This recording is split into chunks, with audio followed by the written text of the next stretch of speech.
विशेषणभेदव्यपदेशाभ्यां च नेतरौ इतरौ न प्रधानजीवौ न नाम भूतयोनिः अत्र तद्भूतयोनिं परिपश्यन्ति धीराः इत्यत्र भूतयोनिपदार्थः अचेतनप्रधानम् अपि न जीवोऽपि न कुतः इति उच्यते विशेषणभेदव्यपदेशाभ्याम् इतश्च परमेश्वरः एव भूतयोनिर्न इतरौ शारीरः प्रधानं वा कस्मात् विशेषणभेदव्यपदेशाभ्याम् इति विशिनष्टिः प्रकृतं भूतयोनिं शरीरात् विलक्षणत्वेन शारीरात् जीवात् विलक्षणत्वेन प्रकृतस्य भूतयोनेः प्रतिपादनं दृश्यते इति दिव्यो ह्यमूर्तः पुरुषः सबाह्याभ्यन्तरो ह्यजः अप्राणो ह्यमनः शुभ्रः अक्षरात् परतः परः इति वाक्यम् अग्रे अस्ति। तत्र दिव्यत्वम् इत्यादयः धर्माः उक्ताः। एते धर्माः जीवे स्वारसिकाः न भवन्ति। अमूर्तत्वं बाह्याभ्यन्तरत्वम् अजत्वम् अप्राणत्वम् अत्र अप्राणः ह्यमनः शुभ्रः इति मनस्सम्बन्धराहित्यं प्राणसम्बन्धराहित्यं च जीवे अवश्यं न घटते। दिव्यत्वं न घटते, अमूर्तत्वं कथञ्चित् घटते, परन्तु तदपि शरीरपरिच्छेदेन शरीरे यद् मूर्तत्वं तद् आरोपितं जीवे, तस्मात् मूर्तत्वेनैव जीवः प्रतीयते, आभ्यन्तरत्वेनैव प्रतीयते, बाह्यत्वेन न प्रतीयते इत्येवम् एतानि विशेषणानि परमात्मनि उपपद्यन्ते। जीवे तु संसारित्वविशिष्टरूपेण न उपपद्यते, तदेव खलु चिन्तनीयं। स्वरूपेण उपपद्यते खलु इति न प्रष्टव्यं। तर्हि न जीवः तदेव संसारित्वविशिष्टवेषेण चिन्त्यते चेत् तद् एतत् सर्वं न उपपद्यते। न ह्येतत् दिव्यत्वादिविशेषणम् अविद्याप्रत्युपस्थापितनामरूपपरिच्छेदाभिमानिनः तद्धर्मान् स्वात्मनि कल्पयतः, तान् शरीरादिधर्मान् आत्मनि अध्यारोपयतः शारीरस्य उपपद्यते, शारीरस्य न उपपद्यते, न हि उपपद्यते, न हि इति अर्थे आरम्भे। तस्मात् साक्षात् औपनिषदः पुरुषः इह उच्यते तथा इदं जातं, शारीरः अत्र नोच्यते। तथा प्रधानमपि प्रकृतं भूतयोनिं भेदेन व्यपदिशति, प्रधानादपि प्रकृतं भूतयोनिं भेदेन व्यपदिशति, प्रधानादपि भेदेन व्यपदिशति। अत्र कश्चन चिन्तनीयः अंशः अस्ति। भूतयोनिं प्रधानादपि भेदेन व्यपदिशति, प्रधानमपि इदं न, प्रधानादपि भूतयोनिं भेदेन व्यपदिशति। कुत्र भेदेन व्यपदिशति? कस्मात् कुत्र व्यपदिशति? अक्षरात् परतः परः इत्यत्र। अक्षरात् परतः परः इत्यत्र अक्षरशब्देन किम् उच्यते?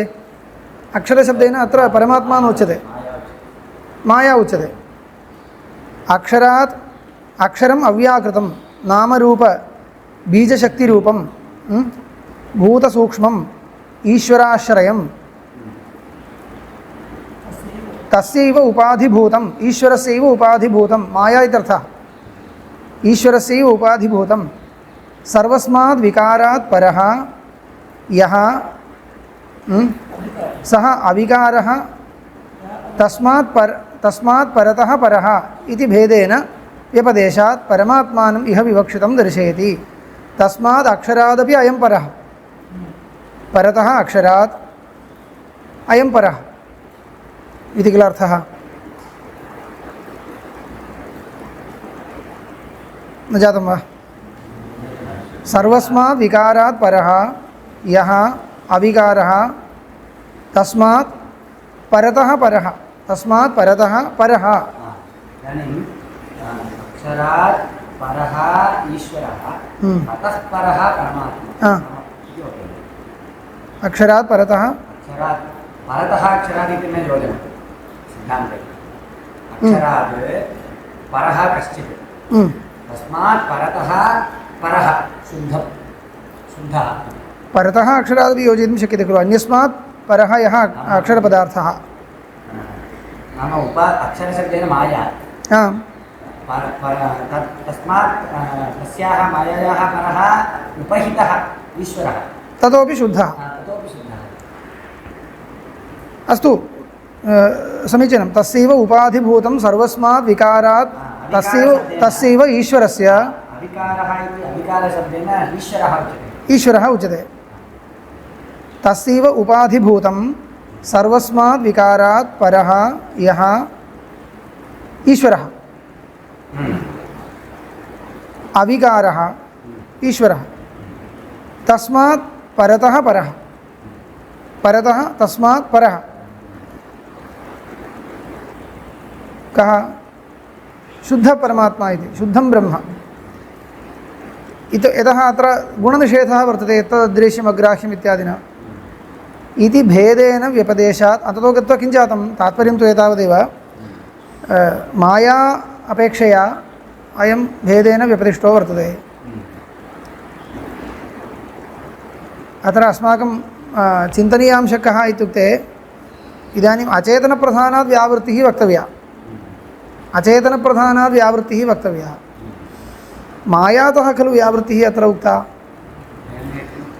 मायाशब्देन यदस्माभिः उच्यते तदेव प्रधानमिति स्वीकृतम् मायाशब्देन यदस्माभिरुच्यते तदेव तेन प्रधानशब्देन उक्तमिति न यतोहि मायाशब्देन अस्माभिः परमात्माधीना शक्तिः उच्यते अचेतनप्रधानमिति शब्देन स्वतन्त्रा काचन परिणामिपदार्थः उच्यते इति मायाशब्देन यदेव अस्माभिरुच्यते तदेव तेन अक्षरशब्देन उच्यते अचेतनप्रधानशब्देन उच्यते इति न वक्तव्यं परन्तु तत्स्थानीयं भवति तावन्मात्रेण अत्र युक्तिः समाना इति कृत्वा अत्र अचेतनप्रधानम् अत्र न ग्राह्यम् इति वक्तव्यम् अन्यथा अचेतनप्रधानस्य शब्दप्रतिपाद्यत्वम् आगतम् अत्र अचेतनप्रधानात् अन्यत्वमेव उच्यते इत्युक्ते अचेतनप्रधानम् उच्यते इति आगतं किल अचेतनप्रधानात् भेदव्यपदेशः अत्र अस्ति साक्षात् इत्युक्ते अचेतनप्रधानस्य कथञ्चित् प्रतियोगिविधया वा प्रतिपाद्यत्वम् आगतम् अतः किम् अचेतनप्रधानात् व्यावृत्तिः साक्षात् बोध्यते इति न किन्तु अस्मदभिमता या माया तदपेक्षया परत्वम् अत्र भूतयोनेः उच्यते तच्च अचेतनप्रधानात् परत्वमपि भवति इत्युक्ते एतत् परत्वं यदि सिद्ध्यति तर्हि तत् स्थानीयात् अचेतनप्रधानादपि परत्वं तस्य सिद्ध्यत्येव इति अभिप्रायेण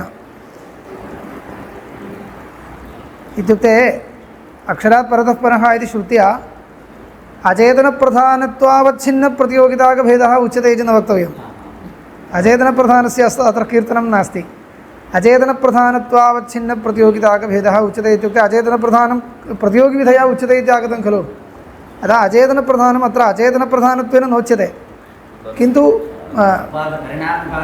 एवं वक्तुं शक्यते परिणाम्युपादानत्वेन परिणाम्युपादानत्वावच्छिन्नप्रतियोगिताकभेदः उच्यते इति वक्तव्यं तर्हि आयाति तथा विवक्षा वर्तते नात्र प्रधानं नाम किञ्चित् एतदर्थम् एतत् सूचयितुम् उच्यते नात्र प्रधानं नाम किञ्चित् स्वतन्त्रं तत्त्वम् अभ्युपगम्य तस्मात् भेदव्यपदेशः उच्यते एवं न भ्रमितव्यं किं तर्हि यदि प्रधानमपि कल्प्यमानं श्रुत्यविरोधेन अव्याकृतादिशब्दवाच्यं भूतसूक्ष्मं परिकल्प्येत कृत्वा चिन्तया उच्यते परिकल्प्यतां प्रधानम् इति किञ्चित् भवान् परिकल्पयति वा श्रुति अविरोधेन परिकल्पयति वा तर्हि परिकल्प्यतां श्रुतिविरोधेन परिकल्प्यते चेदेव खलु अस्माकं विरोधः इदानीं प्रपञ्चस्य परिणामकारणं किञ्चित् अपेक्षते तद्भवता अचेतनप्रधानम् इति शब्देन उच्यते चेत् कोऽपि विरोधः अस्माकं नास्ति तत् श्रुतिविरोधेन कल्प्यते चेत् अस्माकं विरोधो वर्तते श्रुतिविरोधेनैव सः वस्तुगत्या कल्पयति कः श्रुतिविरोधः इत्युक्ते स्वतन्त्रत्वेन कल्पयति परमात्मा अधीनत्वेन न कल्पयति स्वतन्त्रं किञ्चित् तत्त्वान्तरम् इति कल्पयति तत्र श्रुतिविरोधो वर्तते तदस्माभिर्नेष्यते श्रुत्य अविरोधेन कल्प्यते वा अस्माकं रीत्या कल्प्यताम् यत्किञ्चित् कल्पितं तस्मात् भेदव्यपदेशात् परमेश्वरो भूतयोनिः इत्येतदिह प्रतिपाद्यते तावदेव इति कृत्वा अचेतन विशेषणभेदव्यपदेशाभ्याम् इतरौ न इति सूत्रार्थः आगतः। अग्रे रूपोपन्यासाच्च अत्र व्याख्यानद्वयमस्ति अस्मिन् सूत्रे। अपि च अक्षरात् परतः परः इत्यस्य अनन्तरम् एतस्मात् जायते प्राणः इति प्राणप्रभृतीनां पृथिवीपर्यन्तानां तत्त्वानां सर्गमुक्त्वा तस्यैव भूतयोनेः सर्वविकारात्मकं रूपम् उपन्यस्यमानं पश्यामः इति। अत्र किमस्ति, सर्वात्मकत्वम् अत्र लिङ्गं प्रदर्श्यते। रूपोपन्यासाच्च इति परमात्मा एव अत्र ग्राह्यः। रूपोपन्यासात् सर्वात्मकत्वं परमेश्वररूपं प्रदर्श्यते। अत्र एतस्मात् जायते प्राणः इति प्राणप्रभृतीनां पृथिवीपर्यन्तानां तत्त्वानां सर्गमुक्त्वा तस्यैव भूतयोनेः परमात्मनः सर्वविकारात्मकं रूपं, सर्वविकारात्मकं नाम सर्वात्मकत्वाभिप्रायेण किञ्चित् प्रदर्श्यते। किमस्ति, अग्निर्मूर्धा चक्षुषी चन्द्रसूर्यौ दिशश्रोत्रे वाग्विवृताश्च वेदाः वायुः प्राणो हृदयं विश्वमस्य पद्भ्यां पृथिवी ह्येष सर्वभूतान्तरात्मा इत्यस्ति। अस्य परमात्मनः अग्निः मूर्धा भवति, चन्द्रसूर्यौ चक्षुषी भवतः, दिशः श्रोत्रे भवतः, विवृताः वेदाः वाग् भवति, वायुः प्राणः हृदयं विश्वं वायुः प्राणो भवति, विश्वं हृदयं भवति, पद्भ्यां पृथिवी इत्यत्र पादौ पृथिवी इत्यर्थः। पादौ पृथिवी भवतः, पृथिवी पादौ भवति। एषः सर्वभूतान्तरात्मा। एषः इत्यनेन प्रकृतं भूतयोनिम् अनुगृह्य परामृश्य एवं वर्तते इति इदं पूर्वोक्तरीत्या योजनीयं। बहुवारं मया उक्तमस्ति, प्रपञ्चस्यैव रूपं तस्य उपाधित्वेन प्रकल्प्य तथा उच्यते इति। तच्च परमेश्वरस्यैव उचितं। कुतः, इदं च सर्वात्मकत्वाभिप्रायेण खलु अयं रूपोपन्यासः योजनीयः। मुख्यं सर्वात्मकत्वं कस्य अस्ति, परमेश्वरस्यैव वर्तते। अतः तस्यैव युज्यते सर्वविकारकारणत्वात्। न शरीरस्य तनुमहिम्नः, न शरीरस्य इति वा शारीरस्य इति वा, अत्र अक्षरदोषः अस्ति, लेखनी दीयताम्। न शारीरस्य तनुमहिम्नः स्वल्पमहिमावतः स्वल्प खलु महिमा शारीरस्य वर्तते, तनुशब्दस्य स्वल्पम् इत्यर्थः। अतः स्वल्प खलु महिमा शारीरस्य वर्तते, एतादृशः महिमा तस्य नास्ति। अतः नापि प्रधानस्य अयं रूपोपन्यासः सम्भवति। एवञ्च अनेन सूत्रेण अचेतनप्रधानस्य जीवस्य च व्यावृत्तिः क्रियते। इदम् अचेतनप्रधानस्य रूपम् इत्यपि न सङ्गच्छते। कुतः, आत्मत्वासम्भवात् अन्तरात्मत्वम् उक्तम्। अत्र एष सर्वभूत अन्तरात्मा इत्युक्तं। सर्वप्रपञ्चाकारेण परिणममानत्वम् अचेतनप्रधानस्य भवतु, तावन्मात्रं भवति। अन्तरात्मत्वं घटते वा, न घटते। अतः अन्तरात्मा इत्युक्तत्वात् अचेतनप्रधानमपि न इति लभ्यते। तस्मात् परमेश्वर एव भूतयोनिर्न इतरौ इति गम्यते। सूक्ष्मत्वम् इति अर्थो नास्ति खलु। अन्तरात्मत्वं नाम अन्तस्थित्वा यमैदृत्वं, पूर्वमेव उक्तम्। अन्तर्यामी, अन्तरात्मा, प्रत्यगात्मत्वम् इति वा वक्तव्यम्। अन्तर्यामी इति मास्तु, नियमयति इति उक्तं खलु। अन्तर्यामी इति मास्तु, प्रत्यगात्मा इत्यर्थः। अन्तरात्मा, प्रत्यगात्मत्वं नास्ति तस्य अचेतनप्रधानस्य। तदाकारेण परिणममानत्वमात्रेण प्रत्यगात्मत्वव्यवहारो नेष्यते।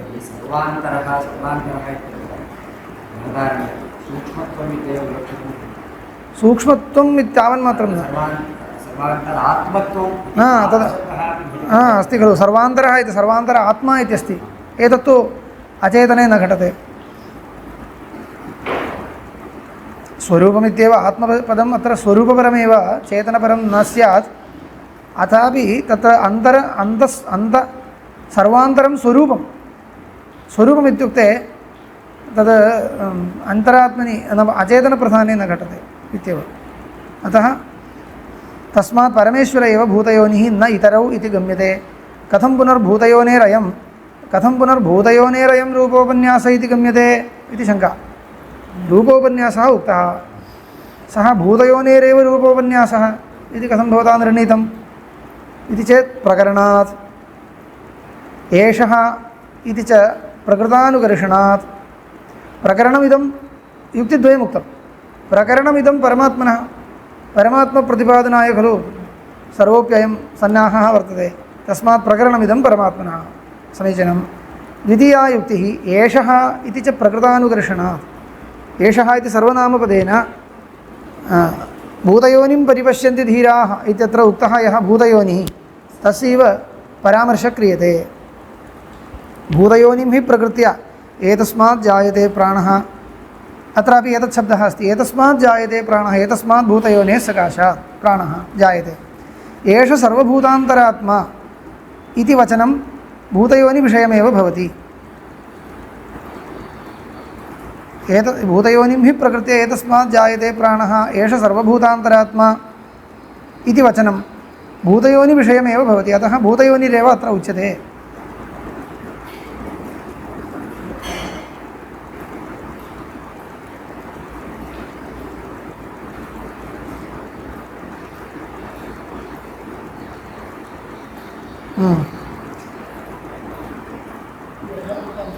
यथा उपाध्यायं प्रकृत्य एतस्माद् अधीष्व एष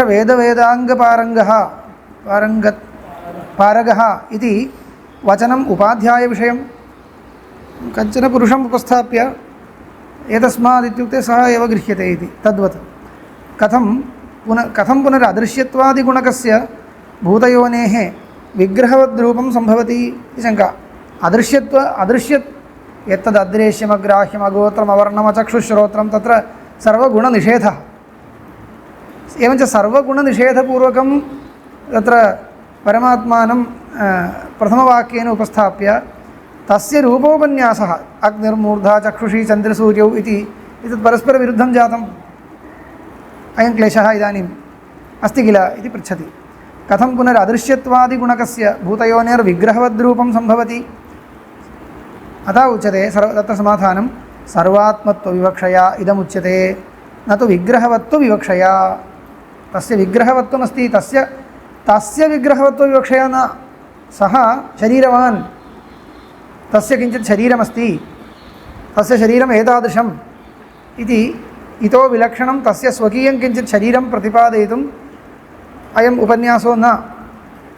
किं तर्हि सर्वात्मत्वविवक्षया इदमुच्यते।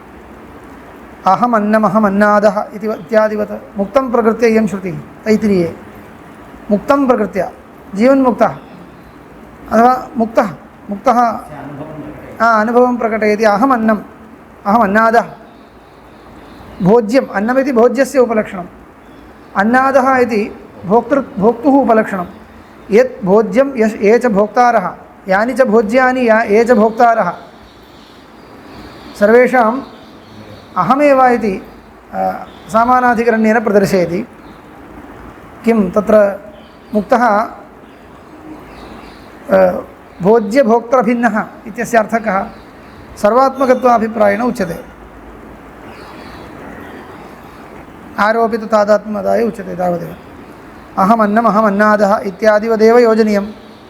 तस्य वस्तुगत्या अन्नत्वं वा अन्नादत्वं वा वर्तते इति वक्तुम् इयं श्रुतिर्यथा न, तद्वदेव तस्य मूर्धा वस्तुगत्या परमात्मनः कश्चन मूर्धा वर्तते, चक्षुषी वर्तते इति प्रतिपादनाय इयं श्रुतिर्न, सर्वात्मत्वप्रतिपादनाय एवम् उच्यते इति अवगन्तव्यं। तथा च परमेश्वरस्य अयं रूपोपन्यासः इति लभ्यते।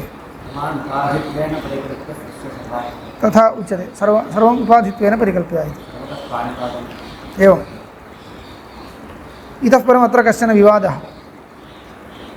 अन्ये पुनर्मन्यन्ते, अन्ये इति वृत्तिकाराः इति स्वीकुर्मः। ते कथं योजयन्ति इत्युक्ते नायं भूतयोनेः रूपोपन्यासः, अयं रूपोपन्यासः इत्युक्ते परमात्मनः रूपोपन्यासः इति न, किन्तु हिरण्यगर्भस्य रूपोपन्यासः खलु। अयं वस्तुगत्या परमात्मनः रूपोपन्यासो न, किन्तु हिरण्यगर्भस्यैव रूपोपन्यासः।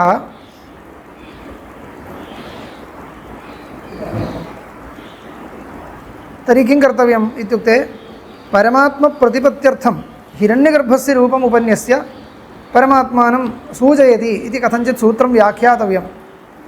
रूपोपन्यासः इति अयं साक्षात् परमेश्वरस्य रूपोपन्यासः इति न, किन्तु पूर्वं हिरण्यगर्भस्य उपस्थितत्वात् तस्यैव अयं रूपोपन्यासः इति वृत्तिकाराणां मतम्। तत् न निराक्रियते भाष्यकारैः, अस्तु तथा वा भवतु इति स्वीक्रियते, परन्तु वस्तुगत्या भूतोपन्यासः परमेश्वरस्यैव अयं रूपोपन्यासः इति स्वकीयं मतम् इति।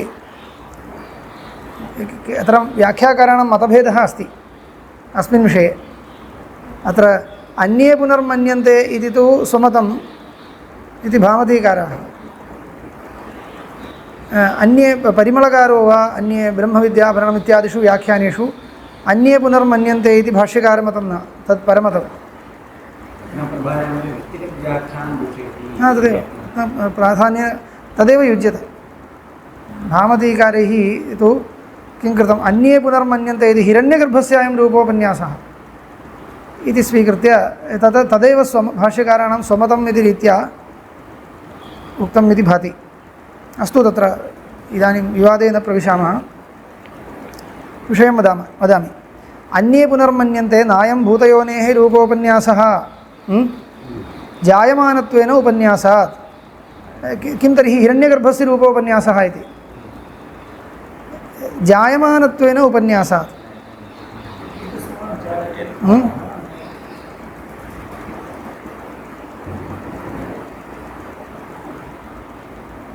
तर्हि किं कर्तव्यं, हिरण्यगर्भद्वारा परमात्मनः उपदेशः इति वक्तव्यं।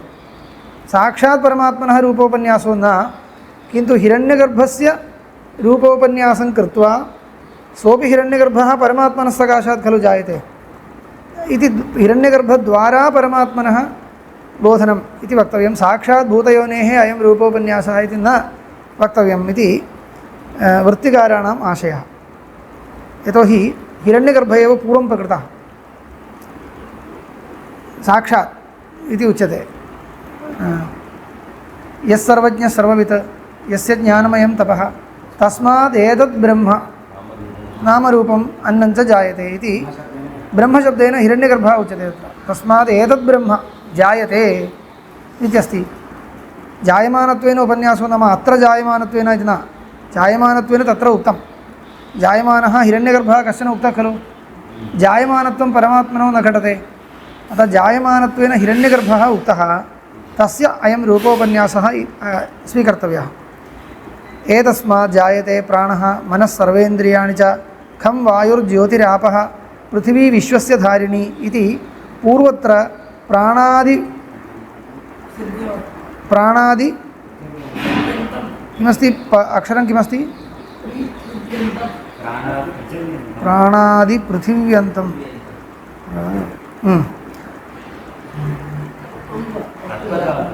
प्राणादि पृथिव्यन्तं तत्त्वजातं जायमानत्वेन निरदीक्षत। पूर्वत्र प्राणादि पृथिव्यन्तं तत्त्वजातं जायमानत्वेन निरदीक्षत। उत्तरत्रापि च तस्माद् अग्निः समिधो यश्च सूर्यः इत्येवमादि। अतश्च सर्वा ओषधयो रसाश्च इत्येवमन्तं जायमानत्वेनैव निर्दिश्यति। इहैव कथम अकस्मात् अंतराळे भूतयोनेः रूपम् उपन्यसेत्।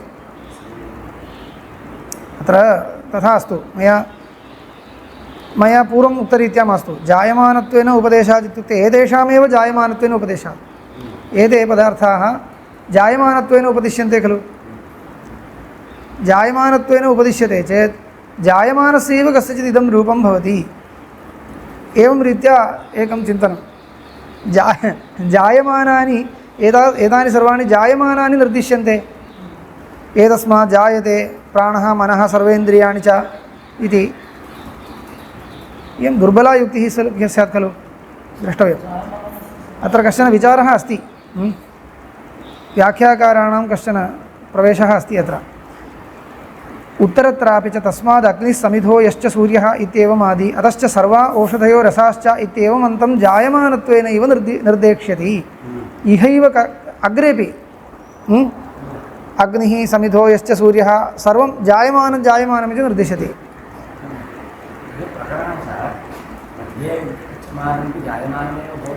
इति तथा तावदेव जायमानत्वं कस्य युज्यते इत्युक्ते हिरण्यगर्भस्य युज्यते इयम् एका युक्तिः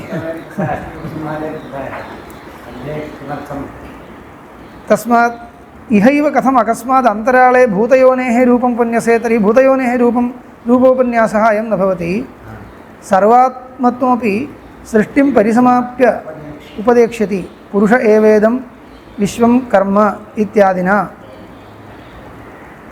श्रुतिस्मृत्योश्च त्रैलोक्यशरीरस्य प्रजापतेर्जन्मादि निर्दिश्यमानम् उपलभामहे अत्र किमस्ति सर्वात्मत्वं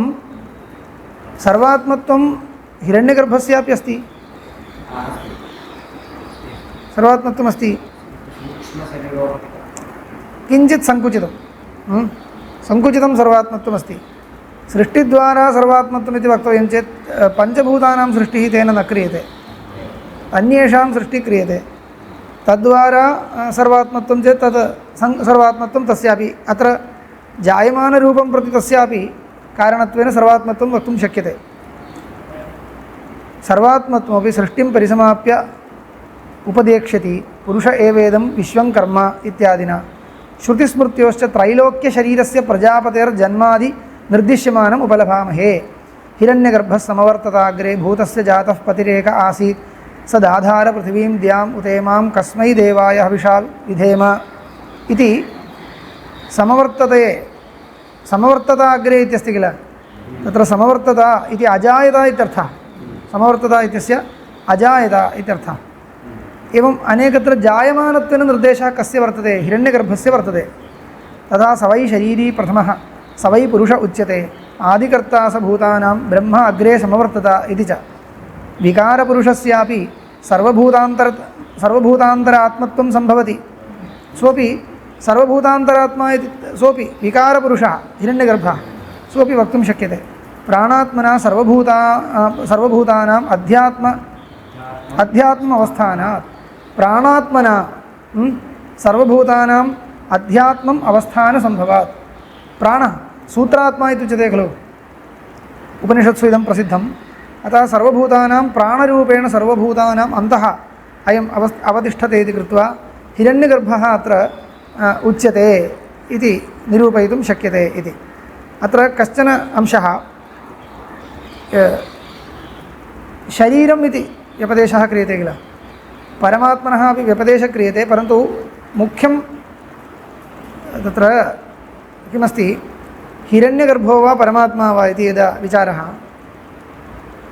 एतत् सर्वं परमात्मनः उपाधिः इत्यपि कल्पयितुं शक्यते हिरण्यगर्भस्यापि इत्यपि कल्पयितुं शक्यते कल्पने किं वैलक्षण्यम् इत्युक्ते तत्र अभिमानः इति शब्दः प्रयुज्यते खलु अभिमानः किं स्थूलपदार्थाभिमानी विराट् पुरुषः अभिमानः इत्युच्यते किल तर्हि तत्र शरीरत्वव्यवहारो भवति अभिमानमात्रेण अयम् अभिमानः इति किञ्चित् अविद्याकृतः विकारः वक्तव्यः तत् तादात्म्य अध्यासः अविद्यापूर्वकः आवरणपूर्वकः अध्यासः उच्यते चेत् अभिमानः इति अभिमानित्वेन यदा उच्यते तदा सः परमात्मा न भवति आभिमानिकतादात्म्यं न वक्तव्यम् आभिमानिक अध्यासः न वक्तव्यः परमात्मनश्चेत् न भवति एतत् सर्वं वर्णनं कीदृशमिति दृष्ट्वा द्रष्टव्यं श्रुतौ तदेव अन्यः उपायो नास्ति परमात्मा इति निरूपणीयं चेत् तत्र आभिमानिकं तादात्म्यं न वक्तव्यं हिरण्यगर्भश्चेत् वक्तुं शक्यते तत् कथं प्रतीयते निरूपणं श्रुतेः उपदेशः कथं प्रतीयते इत्यनुसारेण निर्णयः कर्तव्यः तावदेव परमात्मनि तादात्म्य अध्यासो वर्तते अध्यास एव नास्ति इति न अध्यासो न वर्तते वा अध्यासः वर्तते स्वाधेयः तत्र अभ्यस्ताः तस्य तस्मिन् तादात्म्याभ्यासो नास्ति परमात्मनः परमात्मनः अविद्याकृत आवरणाभावेन तत्र तादात्म्याध्यासो नास्ति नास्ति इत्युक्ते संसर्गाध्यासोऽपि नास्ति भ्रमो नास्ति इत्यभिप्रायः जीवश्चेत् भ्रमः सम्भवति अतः जीवभावेन यदा कल्प्यते तदा जायते इति मुख्यः व्यपदेशः कर्तुं शक्यते मुख्यो नाम भ्रान्तिकृतः मुख्यव्यपदेशः कर्तुं शक्यते हिरण्यगर्भपक्षे उच्यते चेत् परमात्मपक्षे चेत् न सम्भवति तस्मात् इदं सर्वं विश्वरूपं परमात्मनः रूपम् इति उच्यते वा हिरण्यगर्भस्य वा इति यदा विचारो भवति द्वेधापि दृश्यते उपनिषत्सु इत्येव तत् कथं ग्राह्यम् इत्युक्ते तत्रत्य व्यवहारं दृष्ट्वा ग्राह्यं कश्चन आभिमानिकव्यवहारः दृश्यते चेत् हिरण्यगर्भस्य इति नो चेत् परमात्मनः इत्येव इदानीम् अत्र जायमानत्वेन यदा उपदेशः क्रियते अत्र उच्यते जायमानः कश्चन पूर्वं हिरण्यगर्भोऽपि निर्दिष्टः तर्हि सोऽपि अत्र ग्रहीतुं शक्यते तर्हि तस्यैव अयं रूपोपन्यासः इति स्वीक्रियताम् इति वृत्तिकारैः उपदिष्टं तथा च अस्माकं शङ्का भवति इदानीं परमात्मनः निर्णयाय कथम् इदम् उपपद्यते रूपोपन्यासाच्च इति सूत्रेण उच्यमानः रूपोपन्यासः हिरण्यगर्भस्य रूपोपन्यासश्चेत् भूतयोनेः परमात्मत्वनिर्णये कथम् उपयुज्यते तर्हि सूत्रं कथं योजनीयम् इति शङ्कायाम् अत्र उच्यते अस्मिन् पक्षे पुरुष एवेदं विश्वं कर्म इत्यादि सर्वरूपोपन्यासः परमेश्वरप्रतिपत्तिहेतुः इति व्याख्येयम् इति एवं सूत्रं व्याख्येयम् इति व्याख्येयं नाम सूत्रम् एवं व्याख्येयं वृत्तिकारपक्षे वृत्तिकारपक्षः यदि भवतां स्वरसः भाति तर्हि वृत्तिकारपक्षे सूत्रं कथं व्याख्येयं पुरुष एवेदं विश्वं कर्म इत्यादि सर्वरूपोपन्यासः अत्र सर्वरूपोपन्यासः यः कृतः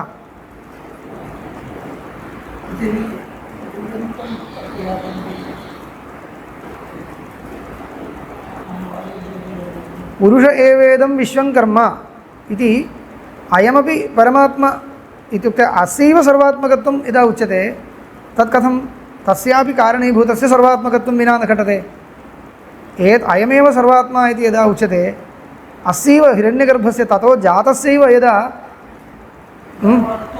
एतादृशं रूपम् उच्यते तर्हि तस्यापि कारणीभूतस्य एतद् भवत्येव एवं रूपेण परमात्मसूचनम् अत्र क्रियते हिरण्यगर्भस्य रूपोपन्यासद्वारा तत्कारणस्य परमात्मनः प्रतिपत्तिर्भवतु इत्येतदर्थम् अयं सर्वोपि हैरण्यगर्भो रूपोपन्यासः इति एवं व्याख्येयं यद्यपि साक्षात् भूतयोनेः अयं रूपोपन्यासो न स्यात् तथापि परम्परया परमात्मप्रतिपत्त्यर्थम् इदम् उपयुज्यते इति रीत्या वृत्तिकारमतं योजनीयम् इति एतैः उक्तं वस्तुतस्तु एवं वक्तव्यमिति नास्ति यतः अग्रिमेष्वपि अधिकरणेषु द्विमूर्धत्वादिकं परमात्मरूपम् इति रीत्या परमात्मनः अयं रूपोपन्यासः इति रीत्या अग्रे सूत्रकार एव वक्ष्यति तस्मात् सर्वभूतान्तरात्मत्वमपि मुख्यं परमात्मनि घटते कथञ्चित् योजनीयं हिरण्यगर्भे चेत् एषः इति प्रकृतानुकर्षणमपि हिरण्यगर्भे न सङ्गच्छते जायमानत्वेन निर्देशो जातः इत्येतावत् जायमानत्वेन कश्चन निर्दिष्टः अत्रापि जायमानत्वेन एते पदार्थाः निर्दिश्यन्ते नास्त्येव अतएव अत्यन्तं क्षुद्रा युक्तिः इत्येव मम दृष्ट्या भाति किमस्ति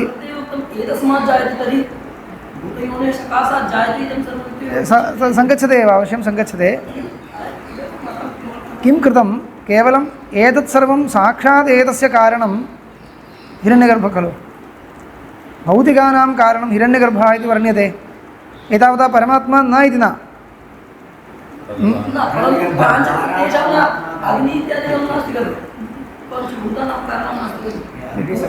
वृत्तिकारैः एवं चिन्तितं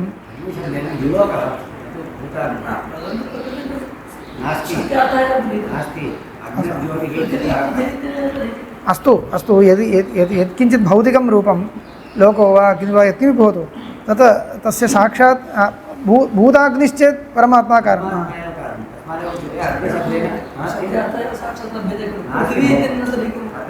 पृथिवीशब्देन पृथिवी लोकः उच्यते। एवञ्च एते सर्वे साक्षात् हिरण्यगर्भजन्याः इति सोऽपि अत्र परमात्मनः सकाशात् जायमानत्वेन निर्दिष्टश्च वर्तते। तस्मात् तस्य ग्रहणं न्याय्यम् इति काचन रीतिः। अस्तु,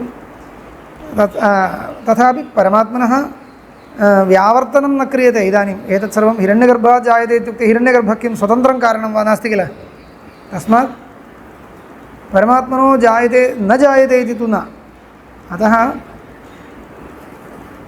मध्ये हिरण्यगर्भो निर्दिष्टः, सः सन्निहितो वर्तते। तस्मात् एतत् ब्रह्म नामरूपमन्नञ्च जायते इत्यत्र ब्रह्म जायते ब्रह्म। किं ब्रह्म जायते? हिरण्यगर्भरूपं ब्रह्म जायते। एवञ्च जायमानत्वेन सः निर्दिष्टो वर्तते।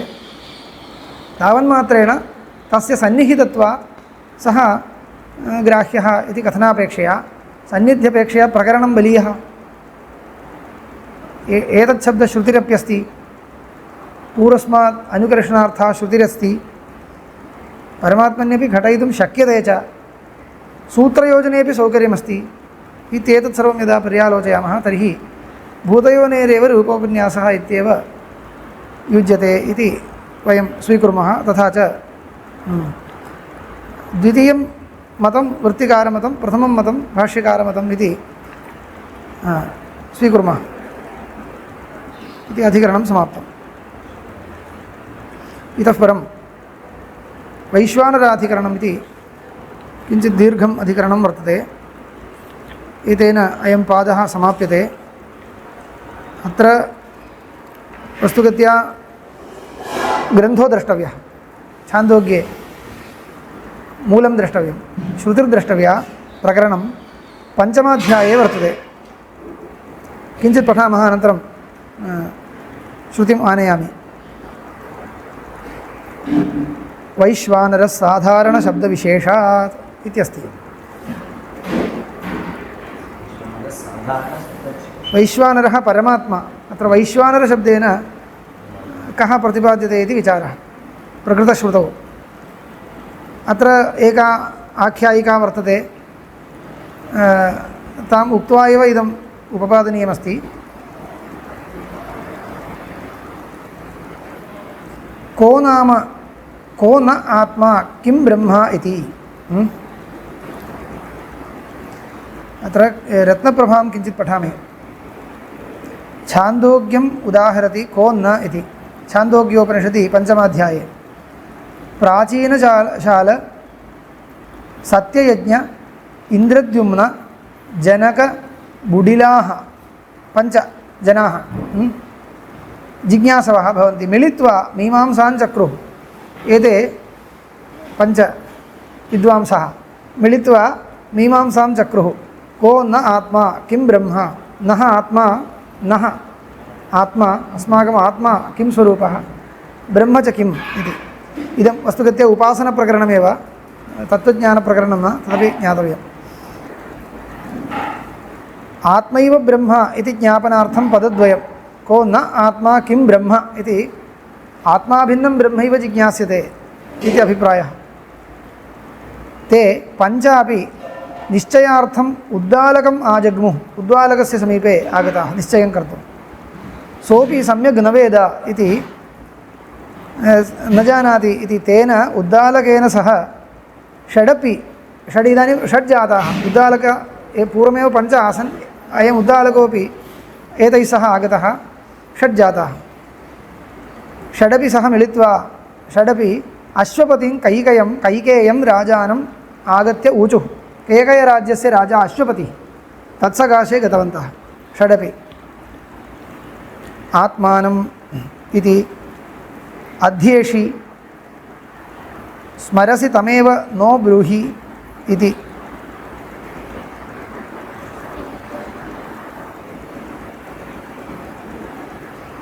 आत्मानम् इति अध्येषि स्मरसि तमेव नो ब्रूहि इति ऊचुः।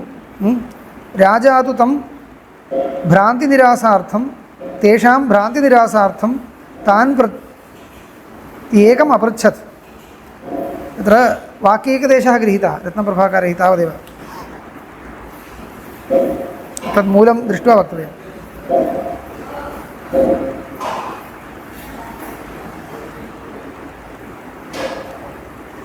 कं त्वम् आत्मानम् उपास्ये इति आत्मानं कम् उपास्ये कस्य आत्मनः उपासनं भवन्तः कुर्वन्ति इति राजा पृच्छति। कं त्वम् आत्मानम् उपास्ये इति कं आत्मत्वेन भवन्तः उपासते इति। ते च प्राचीनशालादयः क्रमेण तं प्रत्येकम् ऊचुः। दिवमेव अहं वैश्वानरं वेद्मि, आदित्यमेव अहं वेद्मि, वायुमेव अहम्, आकाशमेव, अप एव, पृथिवीमेव अहं वेद्मि। तत्र किं कृतवन्तः एते उपासकाः एव अहम् आत्मानं वायुम् अत्र तत्त्वज्ञानप्रकरणं न प्रथमतः तत् ज्ञातव्यं। ब्रह्मात्मनो एकत्वम् उक्तम् इति कृत्वा तत्त्वज्ञानप्रकरणम् इति न मन्तव्यम्। अत्र एते उपासकाः एकैकं पदार्थम् आत्मत्वेन उपासते। एकैकः उत्तरं दत्तवान्। ते च प्राचीनशालादयः क्रमेण तं प्रत्येकम् एकमुचुः। दिवमेव अहं वैश्वानरं वेद्मि, दिवमेव अहम् उपासनं आत्मत्वेन वैश्वानरात्मत्वेन अत्र वैश्वानरोपासनम् इति विधीयते। तत्र किमस्ति अन्ततो गत्वा विषयः इत्युक्ते एकैकस्य वैश्वानरात्मत्वेन उपासनं कुर्वाणाः एते वर्तन्ते। तान् प्रति इदानीं राजा वक्ष्यति, भोः एकैकस्य वैश्वानरात्मत्वं न इदम् अन्धानां गजदर्शनमिव भवति, तथा नास्ति। एतत् समग्रस्य वैश्वानरात्मत्वेन उपासनं कर्तव्यम् इति विषयः। स च परमात्मा इति एवम् उच्यमानः अयं वैश्वानरः कः इति विचार्यमाणे अत्र परमात्मा इति निर्णयो भवति। अयमेव विचारस्य सारः। एते किं कृतवन्तः, अहं वैश्वानरं वेद्मि, आदित्यमेव वेद्मि, वायुमेव वेद्मि, अप एव वेद्मि, पृथिवीमेव वेद्मि इति उत्तरं दत्तवन्तः। ततो राजा द्विसूर्यादीनां षण्णां यथाक्रमेण सुतेजस्त्व, विश्वरूपत्व, पृथग्वर्त्मात्मत्व, बहुलत्व, रयित्व, प्रतिष्ठात्व गुणान् विधाय भवन्तो यदि माम् अपृष्ट्वा द्विसूर्यादिषु भगवतो वैश्वानरस्य अङ्गेष्वेव प्रत्येकं वैश्वानरत्वदृष्टयो भवेयुः, तदा क्रमेण मूर्धपात इदं सर्वत्र भवति खलु, मूर्धाते व्यपदिश्यति निन्दार्थं। किमस्ति इदानीं एतैः एकैकः अंशः उपास्यते, तथा न कर्तव्यं, समग्रं कर्तव्यम् इत्युक्त्वा तत्र एकैकं गुणम् आरोप्यं गुणं च प्रदर्शयति राजा। आरोप्यं गुणं च तदेव अत्र पट्टिकारूपेण उक्तं। सुतेजस्त्वं, विश्वरूपत्वं, पृथग्वर्त्मात्मत्वं, बहुलत्वं, रयित्वं, प्रतिष्ठात्वम् एतान् गुणान् विधाय, उपास्य गुणान् आरोप्यान् धर्मान् विधाय एतद्धर्मविशिष्टं समग्रं वैश्वानरम् उपासीत इत्येवं वैश्वानरोपासनस्य सामग्र्येण बोधनं करोति राजा। एवमेव सन्दर्भः तत्र अस्ति। तत् श्वः अहं तत् पठामि, तदा वेगेन अवगन्तुं शक्यते।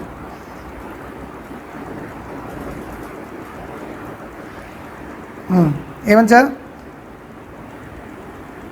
पातं मूर्धपात अन्धत्व, प्राणोत्क्रमण, देह विशीर्णत्व, वस्तिभेदादयः दोषाः भवतां स्युः। मदुक्तरीत्या यदि न भवन्तः उपासनं कुर्वन्ति तर्हि न हि निन्दान्यायेन उच्यते। एतादृशाः अनेके दोषाः भवतां भविष्यन्ति, एते दोषाः भवेयुः, तदा क्रमेण भवेयुः इति स्युः इति प्रत्येकोपासनं निन्दित्वा, अवगतं वा?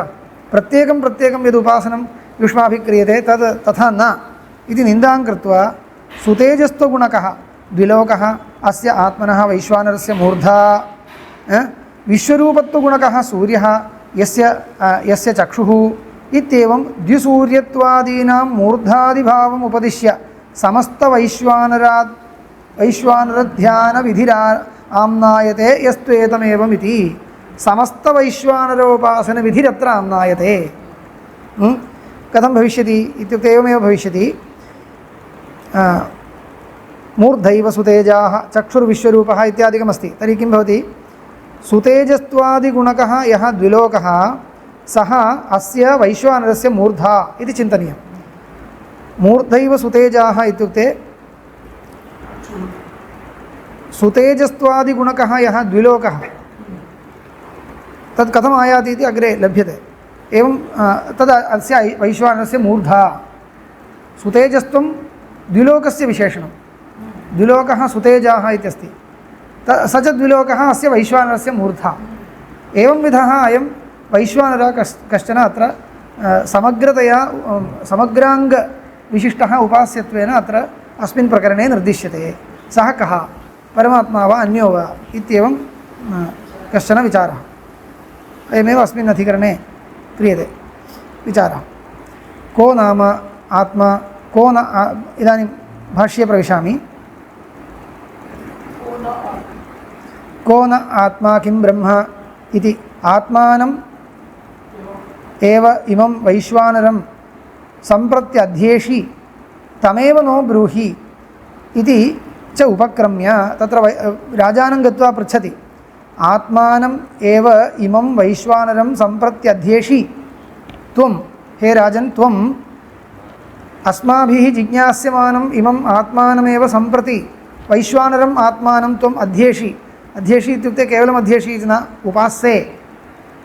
त्वमपि तस्यैव उपासकः इति अस्माभिः श्रुतम् इति तम् अस्माकं नो ब्रूहि इति च उपक्रम्य द्विसूर्यवायुव आकाश वारिपृथिवीनां सुतेजस्त्वादिगुणयोः गुणयोगम्